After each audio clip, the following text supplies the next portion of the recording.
as we know, consultancy projects are all about the client, but is there only one client that whose needs we have to think about? It's important from the start to realise that every client company is quite a complex political system and quite a complex control system.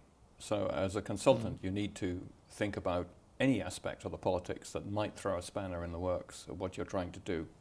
But in particular, it's quite common that somebody will come along to the business school and say, I have the right to give you this project, give me your presentations, I will decide which group gets the project, I will be your contact, I will give you the access you need, I'll give you the information you need, I will authorize your expenses. Now that person is a visible client. They're visible to you as the student group. Sure. The critical thing is that the visible client is just executing your project. The person who actually decided the project should happen and who authorizes the budget is senior to them. And that's the level higher that we call the hidden client.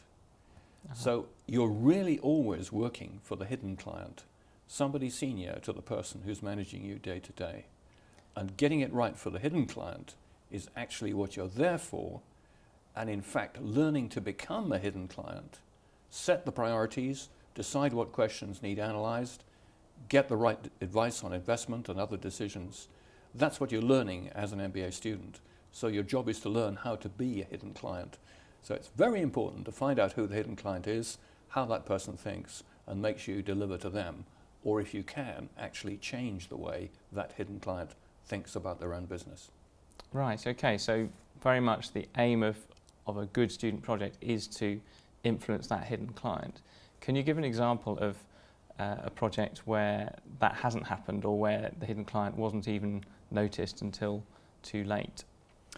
Well, we had a project a few years ago for a global company based in Germany, and the hidden client for this project was a supply chain supremo for the whole planet, who wanted to test out ways of changing the supply chain. So this was the hidden client. This was the person who really owned the project. And this person said to us, please do a project inside Mexico in one supply chain based on one factory. And what we want you to pilot for us is what will become a worldwide system for improving our supply chain. We want you, in particular, to have a demand-led, just-in-time production system. No stocks, lots of production capacity. So the key thing we want from you as a student group is tell us how much more money we need to invest in this factory's capacity to be able to produce faster, to be able to reduce the stocks. Give us the cost, what's the investment required, and give us the size of the prize, how much you're going to get out of the stock system, and how much extra service can you offer all the customers for this business. That was the mission, that was the hidden client's task. The students went out to Mexico and they were working for a visible client, a person who was talking to them day by day, based in the same factory they were based in, giving them all the information, giving them all the contacts. Well, project ran for 10 weeks, students came back, and they presented to the hidden client, who they were meeting for the first time.